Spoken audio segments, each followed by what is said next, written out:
Formado por Gabriela Montoya Castillo, Gilberto Samuel Pardo Cárdenas, Luis Daniel Cantú Enrique, Dana Paulina Herrera Villa y su servidor Ángel Gabriel Escobedo Góngora. Contexto del problema. Bueno, en las plantas recuperadoras de azufre se emplean ciertos procesos que son sistemas de control de sus emisiones. Estos se basan en la recuperación de los compuestos de dichos elementos contenidos en los gases ácidos de las corrientes residuales provenientes de las refinerías y de los centros de procesamiento de gas para la producción de azufre. Bueno, este proceso es en realidad muy útil para el funcionamiento y las operaciones petroleras, como por ejemplo la empresa de Pemex, y asimismo para ayudar a mejorar la calidad del aire de las zonas de aplicación y áreas circunvecinas. Esto para disminuir la probabilidad de daños a la flora y fauna, ya que si no se tratan estos residuos de azufres en gases ácidos, puede empeorar la situación con respecto a la lluvia ácida, así como sus efectos, como posiblemente puede ser deterioro de la tierra, lo que puede ocasionar que las plantas no crezcan, y también puede aumentar afectar mucho el pH tanto del suelo como del agua, y muchos organismos acuáticos no están acostumbrados a cierto pH, entonces esto sí les puede ser realmente les puede causar un gran problema, y asimismo pues afectaría todo el ecosistema y pues afectaría a toda la fauna. Bueno, el problema es que en cierta producción de una planta recuperadora se introduce una corriente que contiene 25% de mol de ácido sulfúrico y 75% de mol de dióxido de carbono. Un tercio de la corriente es direccionada hacia un horno donde el ácido sulfúrico se quema totalmente con una cantidad estequiométrica de aire alimentada a 1 atmósfera y 25 grados Celsius, en donde la reacción se representa como ácido sulfúrico más 3 medios de oxígeno diatómico reaccionan para producir un mol de dióxido de azufre más un mol de agua. Posteriormente, los gases producidos de la reacción en el horno se mezclan con los 2/3 restantes de la corriente de alimentación en un reactor para finalmente obtener el azufre, llevándose a cabo la siguiente reacción. 2 moles de ácido sulfúrico más 1 mol de dióxido de azufre reaccionan para producir 2 moles de agua y 3 moles de azufre monoatómico. Bueno, lo que tenemos que hacer es calcular, inciso A, formule un diagrama que represente el proceso narrado anteriormente con todas sus incógnitas. Inciso B, realice el análisis de grado de libertad para determinar si se puede o no continuar con la resolución del problema. Inciso C, determine la corriente de alimentación en la entrada inicial. Inciso D, hallar la corriente de salida del reactor en kilomol por hora. Inciso E, encontrar el valor de las incógnitas. Inciso F, suponiendo una conversión de azufre de 0.732, hallar la fracción que no reacciona.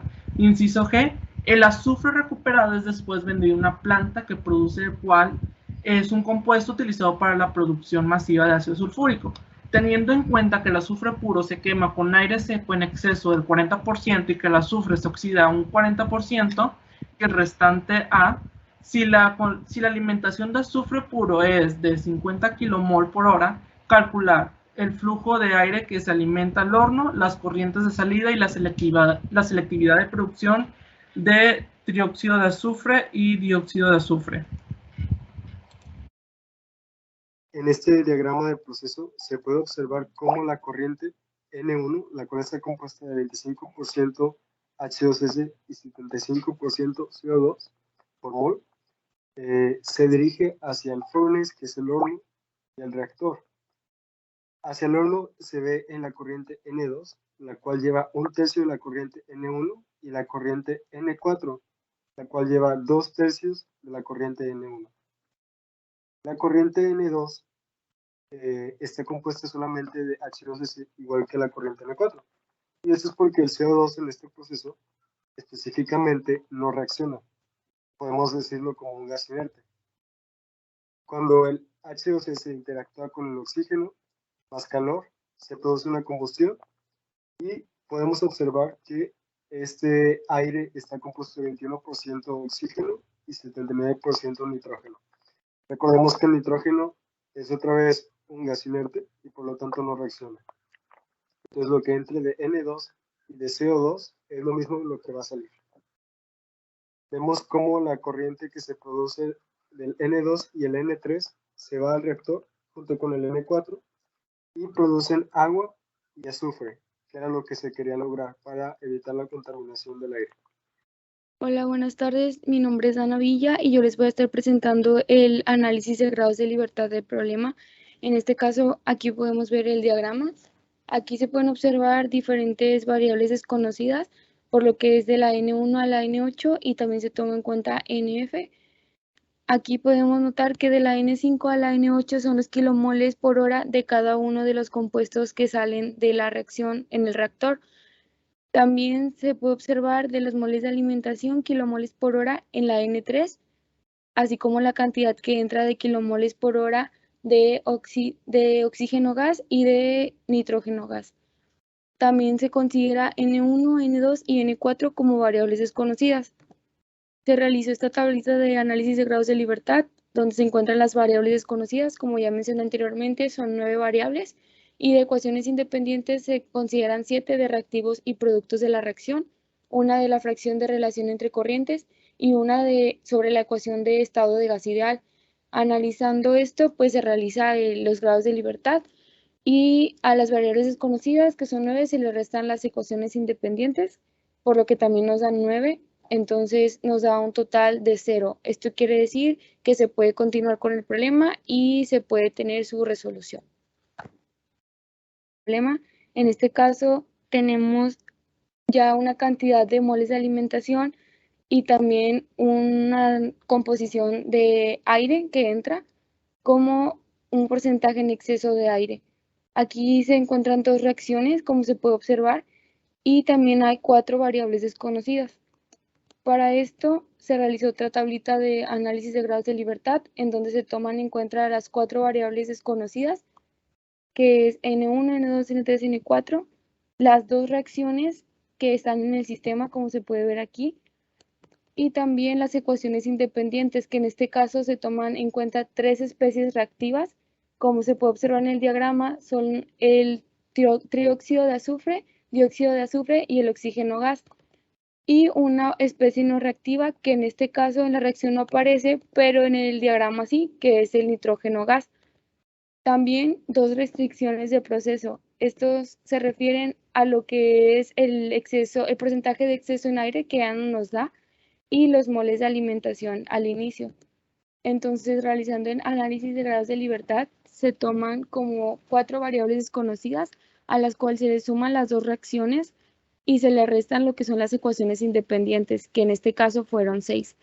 Entonces nos da un total de 0. Y vamos a proseguir con la resolución del problema, que es el inciso C, que nos pide determinar la corriente de alimentación en la entrada inicial.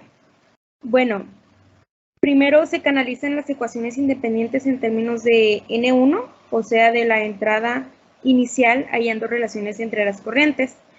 Después se hace un balance, bueno, esa es la parte de la mitad hacia abajo de la hoja. Después se hace un balance general del dióxido de carbono, del azufre y del hidrógeno, estableciendo relaciones estequiométricas en las reacciones y obteniendo un factor común que es N1 y despejando para N1. Después el inciso D es el que está en la parte de arriba. El inciso D nos pide hallar la corriente de salida del reactor en kilomol por hora. Para esto debemos utilizar la ecuación de estado de los gases ideales y despejando para N o para los moles de la especie y multiplicando y dividiendo por las condiciones que se nos dan, se obtiene el resultado.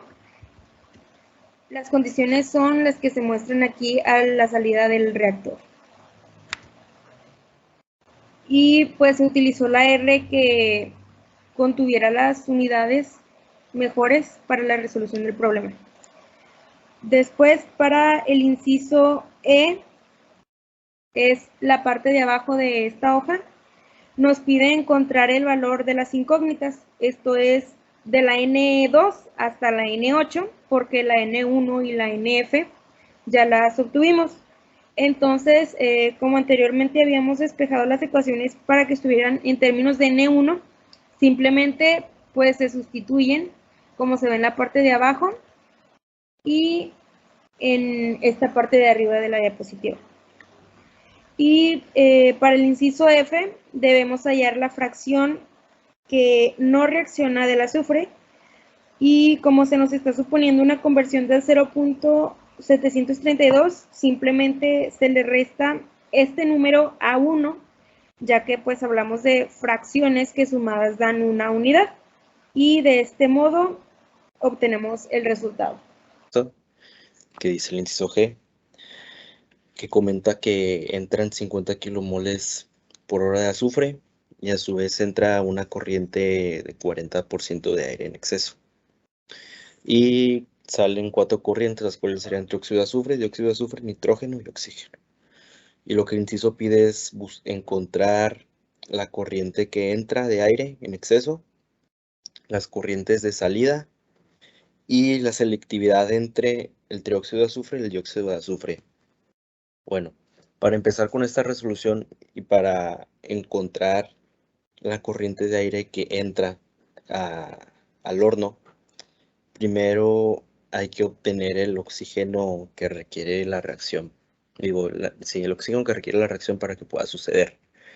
Bueno, para esto hay que utilizar nuestra corriente de entrada, la cual sería de 50 kilomoles sobre hora, y multiplicarlo por los coeficientes de estequiométricos de la primera reacción, o sea, nuestra reacción principal, la que genera el trióxido de azufre. Y se obtienen 75 kilomoles por hora de oxígeno. Esto es el oxígeno que requiere la reacción. Bueno, para obtener ya ahora el aire que teóricamente que entra al horno, esta cantidad la dividimos por 0.21. Como sabemos, el aire es 21% nitrógeno, 21% oxígeno y el restante es 79% de nitrógeno. Así que se tiene que dividir esto entre el 0.21, el porcentaje del oxígeno, y se tiene que el aire que entra es de 357.14 teóricamente.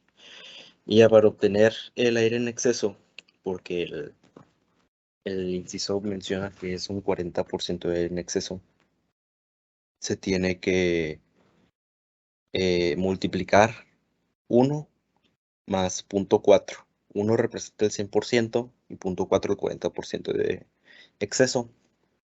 Y se tiene que el aire que entra al horno es de 499.8 kilomoles.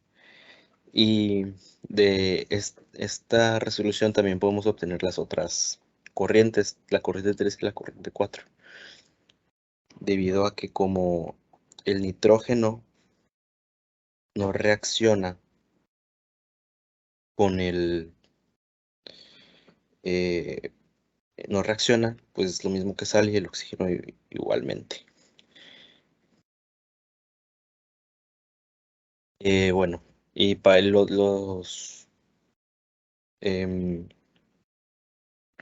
y para las otras resoluciones de las otras preguntas que pedí el inciso, solo hay que multiplicar la corriente de entrada por 0.40, debido a que el inciso también menciona que solamente el 40% se transformaba en óxido de azufre dentro del horno y el restante de óxido de azufre, así que por eso se multiplica por 0.40 y se tiene que son 20 kilomoles sobre hora de trióxido de azufre lo que se producen. Y para la otra corriente, la de dióxido de azufre, solo hay que restar la corriente de entrada menos la corriente que se produce de dióxido de azufre, y se tiene que es de 30 kilomoles sobre hora.